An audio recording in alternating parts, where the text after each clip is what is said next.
Hey everyone, back with another dog food recipe. Now we're going to be doing it in a crock pot today. I've done a lot of recipes on the stove or in my little electric pans and such. The crock pot is a great way to make dog food. You can set it and forget it. So we're going to cook on low for about 8 hours or high for about 4. So this is great. Maybe you're turning it on right before you go to sleep and then it's ready in the morning to get all packed up and everything. Or maybe you turn it on high because you're home for the day and you're like, well, when it's done and why wait 8 hours? So this is going to be easy. We have some chicken. You can use whatever chicken you want. I have chicken thighs. I don't usually use things like this, but these were on sale. They're just some Italian sausages. And you can use whatever meats you want. Do not have to do exactly what I do, but we got a few types of muscle meat. Now we have organ meat here. This is livers, chicken livers, and they're super inexpensive. They're like less than $2 per pound. They're really great price and really nutritious for dogs. We have some carrots, some regular potato, some sweet potato, some eggs, and this time these are actually hard boiled. I just had them in my fridge and I need to get rid of them, so we're going to throw those in. And then we have some beans and rice. Now since we're cooking for 4 to 8 hours, you can use dry beans, which are less expensive and have no salt, seasoning, anything added to them, and they will cook up perfect in the crock pot. So some beans are really cheap and easy to add. We're going to add those dry. We'll just give them a quick rinse first, and then at the end we'll add some rice in there. So let me go ahead and get everything cut up how I want, and let's get started. All right, now we're ready to get going. So super simple. Once you have all your ingredients ready, we're going to put everything in except the rice and the eggs, which you can't see. They're kind of off screen over here, but I have the rice and the eggs. We're going to add these in last. For now, we're going to throw in about a cup of broth or water. I have some homemade broth here. You can use whatever broth you want, whatever you feel you want to use, or just water.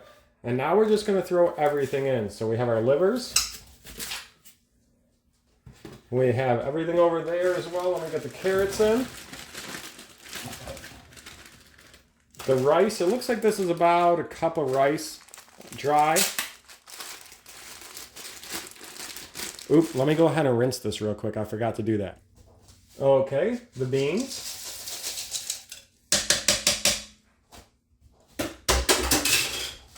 And now everything on this board.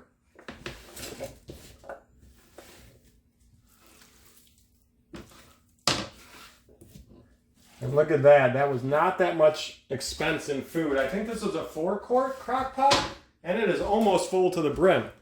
Now all I'm going to do is turn this on and give it a little stir, and now we're just going to set it on high since I'm home for 4 hours. And you don't have to do nothing to it. Just let it sit for 4 hours. It has been 4 hours now, and our mixture here is all fully cooked. We have a lot of, not a ton, but we have a lot of broth and liquid at the bottom. So now we're going to finish our last steps, and that is to add in our rice and our egg. Now you could throw in a raw egg right now as well. Anywhere between 3 and 6 eggs is fine. I think I had 5. I have cooked hard-boiled eggs here, but you could throw in raw right now as well. And then we're going to throw in about a cup of rice. Now we're going to mix this all together, and we're going to turn our heat to either off, or if you have a warm function, you could put it on warm, which I do, but you don't have to do that. I would just turn it to off. It is so hot in here, especially if you make a big pot like this, that it's going to stay hot for like 2 hours. So we're just going to keep the cover on it for the next hour, and in about an hour now, we'll come back and check on it. You could stir this about once every 15 minutes just to make sure that rice is moving around. But in about an hour, we'll come back and we will check on where to go from there. Now that it's been about an hour, I took the lid off. You might be able to see a little bit of steam, but check this out. Stir this up a little bit, and you're going to see steam coming off like crazy. This will stay hot for a long time. So our rice is plenty cooked, and it's going to continue to just finish cooking as this whole pot cools down. Now what I'll do is I'll separate this into like about 1 week portions.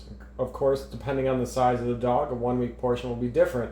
But I separate this into about 1 week portions and put it either in a plastic bag or a Tupperware.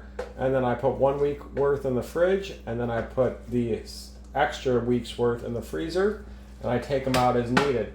What we're going to do here is get some for my dogs so you guys can see if they like it. and I'm going to let it cool down before they eat it because this is still really hot. Let's go ahead and get a nice serving for my dog Jack, and then we'll feed Prince after. And I'll let this cool for a few minutes, and then we'll go see how they like it. Okay.